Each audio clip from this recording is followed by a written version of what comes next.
Olá pessoal, tudo bem? Sejam bem-vindos a mais uma edição do Mais Vôlei, por favor, um programa que visa discutir o vôlei além dos jogos.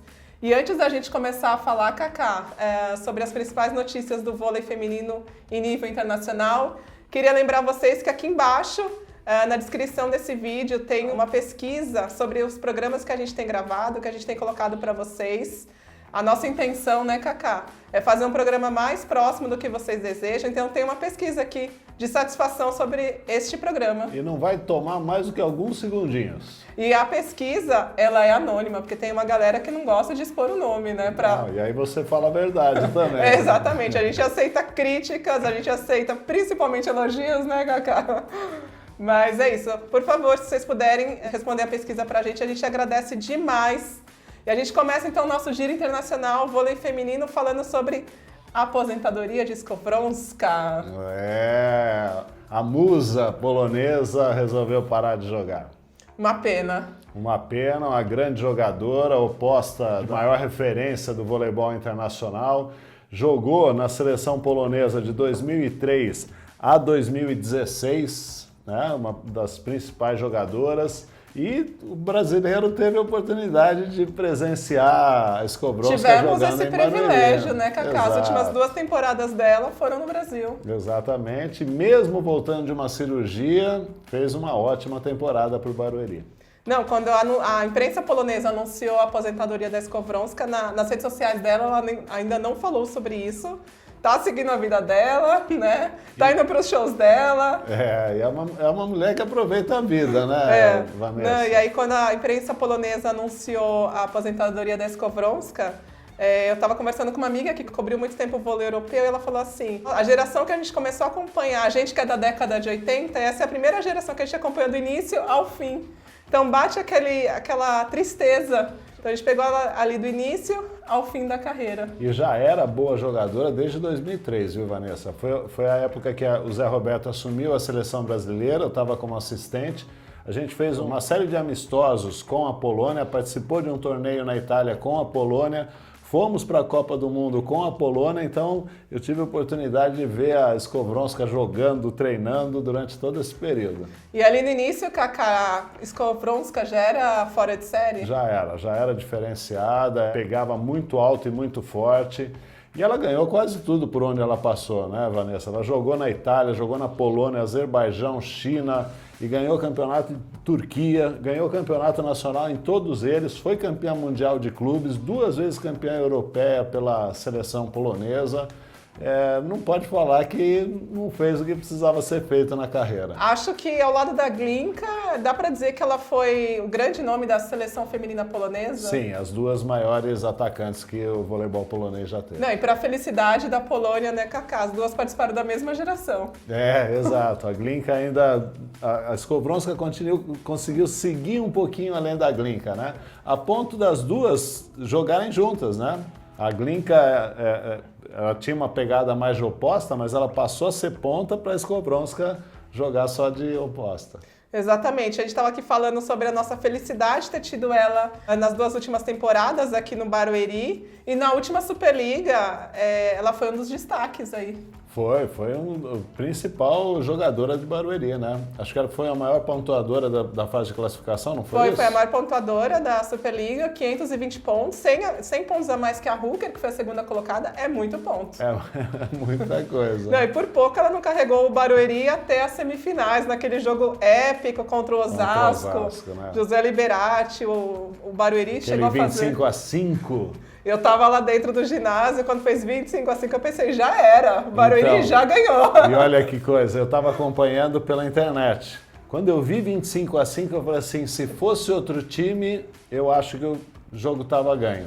Mas como é Osasco... E dentro de Osasco... Isso aí vai servir para esse time se reerguer, e foi o que aconteceu, né? Não, teve gente ali naquele jogo que perguntou, mas 25-5, não é raro ali? Não tá faltando o número 1 na frente do 5? Você mexe com a vaidade, com o orgulho, né? Ninguém suporta perder de 25-5 sendo grande. Não, e dentro do ginásio deles, né, do Osasco, no caso, com a torcida... ali em peso, 5 mil pessoas naquele ginásio tomam 25-5. E foi o ponto de mutação de Osasco, né? que passou aquela fase e chegou forte na Acho que na apesar seguinte. da derrota, Kaká, deve ser um dos jogos que a Skowronska leva para ela, para a Polônia, assim como uma boa recordação, porque o ambiente que estava aquele ginásio, eu nunca vi nada parecido. Talvez ela tenha vivenciado isso na Turquia, né? De um jeito até mais efusivo, porque o voleibol na Turquia é igual ao futebol, né? Você tem ginásios lotados com sinalizadores, torcida com instrumento, mas com certeza ela leva esse jogo aí como um dos Não, ela jogou memoráveis. no Fenerbahçe, talvez o grande time de futebol da Turquia, o time deve ser o Corinthians deles, aquele fanatismo todo do turco pelo futebol. Eles acompanham bastante o vôlei também. A Skowronska jogou também em outros grandes centros, a própria Polônia. A Polônia, né? exato. Polônia tem aí uma das melhores atmosferas que a gente conhece em relação ao vôlei, e Itália, grandes times da Itália também. O último time dela foi o Bergamo. A Skowronska acaba a carreira falando assim, fiz. Né? Pouca gente fez mais do que eu. Foi bem interessante quando ela anunciou essa aposentadoria por meio da entrevista na imprensa polonesa, foi que ela falou assim, eu teria condições de jogar mais 2 temporadas, ela acredita nisso. Mas eu queria ser lembrada como uma boa jogadora. Essa decisão de saber o momento certo de parar é muito difícil. É muito difícil e o Pelé acho que ensinou todo mundo, né? Como que foi o Pelé? Eu não acompanhei. O Pelé parou no auge. Pelé podia ir para mais uma Copa do Mundo e falou assim, não, eu vou parar agora porque todo mundo vai lembrar de mim assim. A gente até falou, Kaká, no programa passado sobre as voltas da Jaqueline e da Sheila. Tem muito essa relação de em que momento a gente para, em que momento a gente volta. Vou conseguir manter a imagem de boa jogadora que eu fui. Eu acho que a gente tem que fazer o que a gente quer, né, Vanessa? Se você quer continuar, mas eu vou até onde eu aguentar, mesmo que seja sendo reserva, vai, faz o que a tua cabeça, teu coração está pedindo, né? A Skowronska está fazendo o que ela achou que devia fazer. E é por aí, a cabeça de cada um é que tem que comandar. A gente vê tantos jogadores que já estiveram no auge, hoje na Superliga B, e aí você vê que eles ainda têm muito amor pelo vôlei. Não que a Skowronska não tenha, mas são decisões muito diferentes. Sim, difíceis, né? Porque você abandona um dia a dia que faz parte já do teu sangue. E você comentou, Kaká, que ela disputou, ela foi campeã, né, europeia em 2003, 2005, o auge da seleção polonesa, e ela disputou também os Jogos Olímpicos de Pequim, em 2008. Exato. E a gente tem falado sobre essa grandeza, essa grande jogadora que ela foi, talvez é uma das melhores opostas da história, mas me marcou também muito como ela se comportou fora das quadras. Eu estive em 2013 cobrindo os jogos dela aqui em Campinas. A seleção polonesa veio jogar o Grand Prix junto com os Estados Unidos, Rússia, Brasil. Imagina que etapa, hein, Kaká? Que privilégio poder ver essas seleções A, aqui em Campinas. E era impressionante, assim, após os jogos da Polônia, ela ainda ficava um tempo em quadra, batendo fotos, dando autógrafo para os torcedores. Era a última jogadora a sair, depois ainda atendia a imprensa, sempre com bastante bom humor. O ginásio todo abraçou a Skowronska, gritava o nome dela, foi o grande ídolo daquela etapa de Campinas. E você ainda me mostrou no Instagram dela, né, um vídeo também com ela atendendo tão simpaticamente, né, todos os torcedores. Naquela época, com certeza, nem existia selfie, mas mesmo assim, ela tirava foto com todo mundo, dava autógrafos, assim, foi impressionante. A gente não via nenhuma outra jogadora das seleções do Brasil, Estados Unidos e Rússia ter essa mesma atitude que ela. Ela não tinha, parecia que não tinha pressa nenhuma para voltar pro hotel, tava adorando todo aquele clima. Imagina, ela nunca tinha jogado no Brasil por clubes e mesmo assim ela foi hiper reconhecida em Campinas. É interessante isso, né, Vanessa? Porque muito jogador fica bravo com derrota, acha que o público enche a paciência. Só que isso passa. E quando acaba, o atleta sente falta exatamente disso que ele não aproveitou. Ela não pode falar isso, né? Não, mas é legal quando o atleta ele sabe diferenciar a torcida no momento do jogo e a torcida pós-jogo. Eu já cobri alguns jogos da Rússia aqui em São Paulo, com Goncharova, com Kosheleva. Imagina, naquela época era o auge da rivalidade Brasil e Rússia. E a torcida brasileira ali enchendo o saco das duas. Acabava o jogo, elas iam tirar foto na maior alegria com os fãs brasileiros. Isso é consciência de algo maior do que ela própria, né? O voleibol precisa disso. Esse fã que ela atendeu, que ela sorriu, que ela abraçou, que ela tirou a selfie, vai voltar. E é aí que está a consciência de algo maior do que ela, o voleibol. Da importância desses gestos simples, né? Para o crescimento do voleibol. A Kochileva até chegou a publicar, na época que ela veio jogar em São Paulo, no Ibirapuera, uma foto dela com uma fã brasileira. Então foi muito além ali do gesto em quadra. A gente estava fechando parênteses de novo, né, Cacá? A gente sempre abre os parênteses. Voltando a falar da Skowronska, ela comenta muito também sobre a importância do Zé Roberto na carreira dela. O Zé Roberto, acho que principalmente agora, nessas últimas 2 temporadas, né? A Skowronska estava sem possibilidade de nenhum time abraçar a causa dela de recuperação e ela acreditou no trabalho do Zé, da comissão técnica, para recuperar, e tanto que ficou mais uma temporada, né? Ela chegou a romper o ligamento cruzado no joelho direito em Bergamo, quando ela jogava no Bergamo em 2017. Ali ela achou que a carreira dela tivesse acabado, Zé Roberto ligou e insistiu, vem jogar aqui no Brasil. Eles que já tinham trabalhado juntos no Pesaro da Itália e também no Fenerbahçe. É a confiança, né? Ela até se refere ao Zé Roberto como meu amado treinador. Sobre a Skowronska, mais alguma coisa a falar? Não, muito obrigado.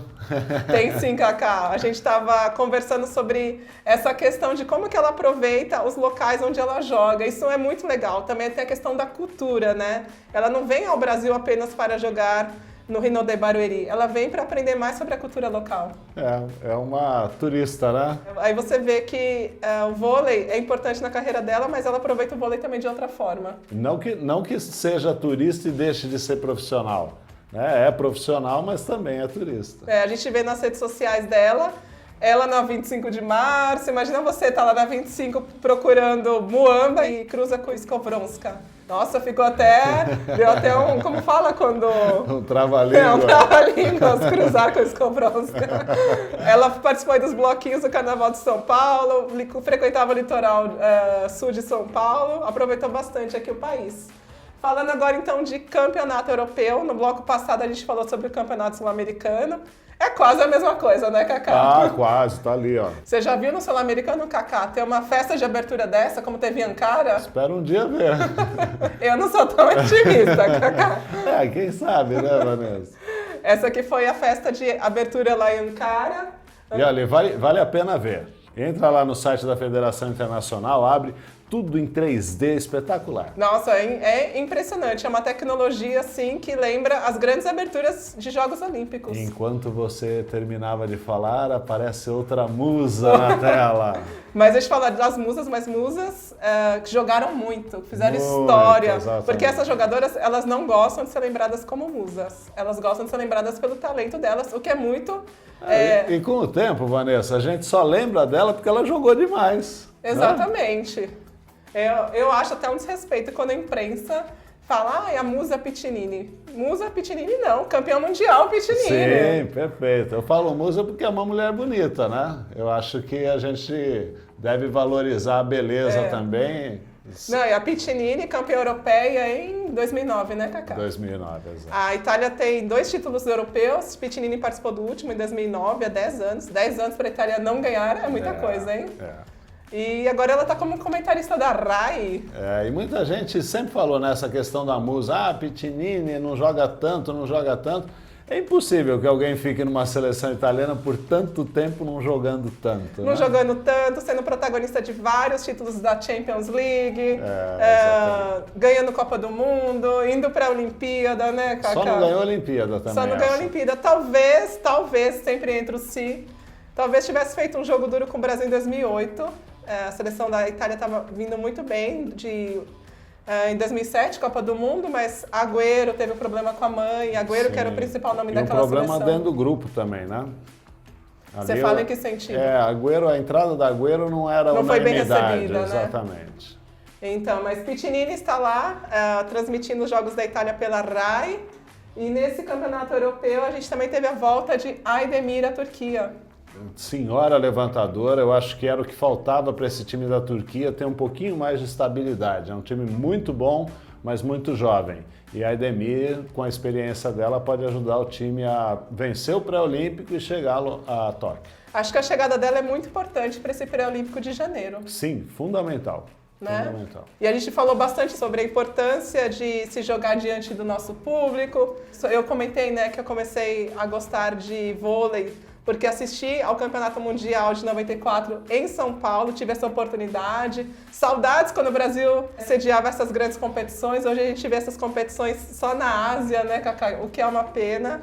E aí, olha que interessante essa foto. Crianças da Turquia recepcionando jogadoras de fora. Então, lembrando, né, Vanessa, porque não é só um campeonato de vôlei, né? E o europeu, ele há muito tempo ele já tem essa visão maior, ampliada de marketing. Além do campeonato europeu, várias ações são desenvolvidas junto com o campeonato, fora dos ginásios, né? E uma delas é levar essas crianças a gostar do voleibol, tem torneios de mini vôlei, os técnicos interagem, tem um intercâmbio muito legal durante todo o torneio.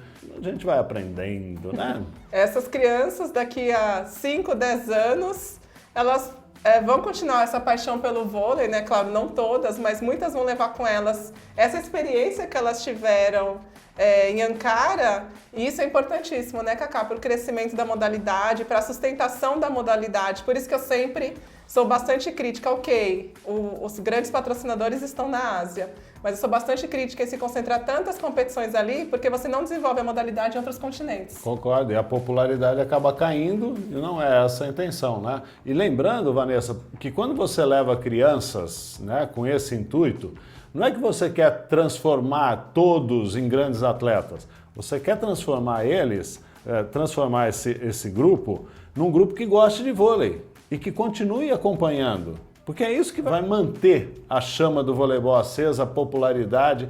Vai ter sempre gente assistindo. Essas crianças, quando crescerem, vão levar os filhos delas para assistir vôlei porque elas gostam. E aí o voleibol é mantido no patamar que ele conseguiu chegar. Não, tem federação que coloca as crianças ali só para tapar buraco, quando a competição não tem público. A gente vê um monte de escola, mas quando bem trabalhada essa audiência, você vê que elas continuam acompanhando como fãs a modalidade. E aí você entende por que uma Skowronska fica dando tanta atenção ao público quando acabam os jogos, porque ela sabe dessa importância. Exatamente. Essa questão, essa relação fã-ídolo vai muito além do vôlei, é pensamento a longo prazo.